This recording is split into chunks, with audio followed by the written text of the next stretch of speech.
didn't forget what it said, did you?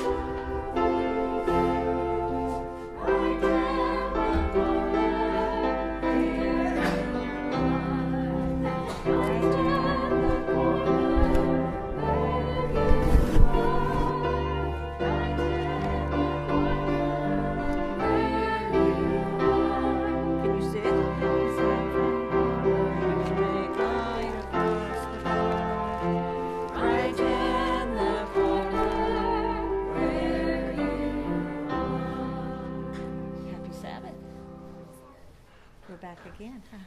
In the warm spot. Well, another week. Got some new people coming in. Okay?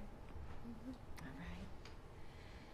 Well, it starts out with not this scene, but John Loughborough, he was sick, really sick for quite some time. He had malaria. And he would get really chills. And his whole body would just shake. And he would pray, and his family was praying for him. But malaria was common way back in there, and it was a very bad disease, and a lot of people didn't make it. One day he got 2 real bad chills right in a row. And he said, "Okay, Lord, if you take these chills away, I want to go preach for you." He was only 17 years old. And he was ready to go preach for the Lord. But we do it every day now, though, don't we? We witness. And so the chills stopped right away. But it took him a while to get strong because he was so down. So it got by, he got stronger, and he remembered his promise, though, that he was going to go and serve the Lord. So he went out and he dug up potatoes or tomatoes to potatoes, however you want to say it, sweet potatoes, Irish potatoes. He would dig them up to get paid. He would go and chop down trees and chop up firewood. Finally, and he would sit and write sermons. And finally, he was ready to go preach, he felt. So a friend of the family came in and they talked to John. And he said, "John, I want to see you. I hear you're leaving." He said, "Yes." He says, "Well, you know, when you were just a little baby in a cradle," because last week we talked about the trumpet, his father prayed that he would go out and sound the sound of a trumpet through every place that the Lord is coming back again to take us all home. And he said, "Well, I'm ready to go." And he says, "Well, I want to go out and start to preach." And he goes, "Well, do you have everything?" He says, "I've got 5 sermons written up." That's all he needed. "And I'm going to go." He says, "But do you have any money?" He said, "I do. I've been digging up taters. I have been just chopping up wood, and I have $1. Think of that. He had $1, and he's going to go catch a train and go to Rochester, New York for 75 cents. Whoa. And that left him $0.25. And after he got off the train, that's funny, isn't it? And after he got off the train in Rochester, then he's like, I have to walk 25 miles to go to the town where I could start preaching. Would you walk 25 miles? I thought walking a mile and a half in the bus lane when I was a kid was tough, but 25 of them? But he had the Lord on his side, didn't he? And he was ready to do it. And he was on fire. And he says, "I got my 5 sermons." So he got off the train and he hoofed it there from Rochester to the little town. He went to a schoolhouse first. And he talked to the school teacher. He says, "Can I hold a meeting in your school house after school's over?" And she said, "Yes, you can." And then he said to the kids as they was leaving, "Go home and tell Mom and Pop that we're going to have a meeting here tonight. We're going to talk about Christ is coming back and taking us home. And we got to get ready." So the children went home and they told their mom and dad that this guy was coming. And I think every parent came back out with the kids, of course. And he preached. He did his first sermon. And boy, he thought that was good. And then he'd go back again. And he went back again. I think he had to end up writing more sermons than 5. What do you think? And so then he would go for Rochester, and he found a girl, and they got married. Isn't that sweet?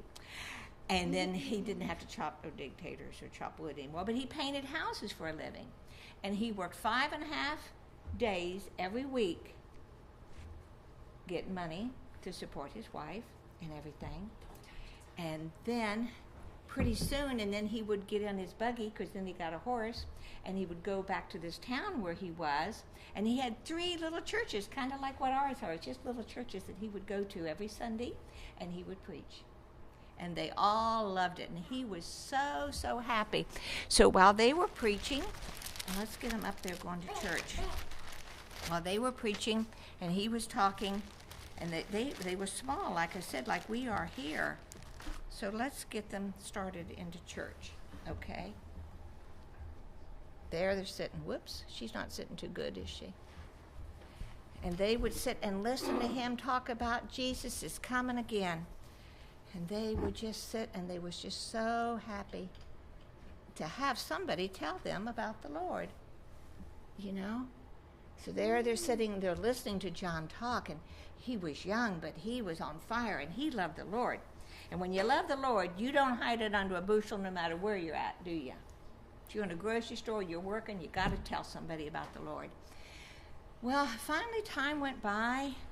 One of his people came to him, and they said, you know, John, have you noticed we're losing some of our members? He said, well, I have noticed we are getting not as many as we used to have. We always get concerned when one of our members aren't here. We call them, or now we text them or email them and say, we missed you this Sabbath. Where were you? So he goes, well, why do you think that is? And this individual said, it's because John Andrews is preaching over there about going to church on Saturday. Well, I never heard of such a thing, he said. Boy, he's really wrong. Well, I'm going to go home and get in the Bible and write down all my scriptures, and I'm going to go hear him preach, and I'm going to get him set to go back on Sunday again. The guy says, well, we hope so, because we hate to see anything happen to this church. He said, okay. So then he went to the meeting where John Andrews were talking. We already recognize that name, don't we? And so he had all these down, and he was going to tell him. But John Andrews was very impressed to change his whole sermon. And he ended up talking about every text of that John wrote down. And he explained every one of them. Well, that kind of shot his whole history in the foot. He didn't know what to do. Because I think he's telling the truth, he thought. So he kept thinking, and he kept used every text that he had written down, saying that Saturday is the Lord's Sabbath, not the day he rose. So he went back then to his 3 little congregation. What do you think he did? Turned them into what? Seventh-day Adventists? And he did, because he believed it. And that's what we do every day, isn't it? We try to turn people in to saying why we believe what we believe. And next week, guess who he's going to get to meet?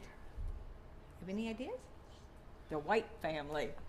So now we're going to see what happens now that he believes in Sabbath, and he's going to meet Ellen and James White. Let's see what happens next week, okay? Thank you. Sorry. I'll show you later.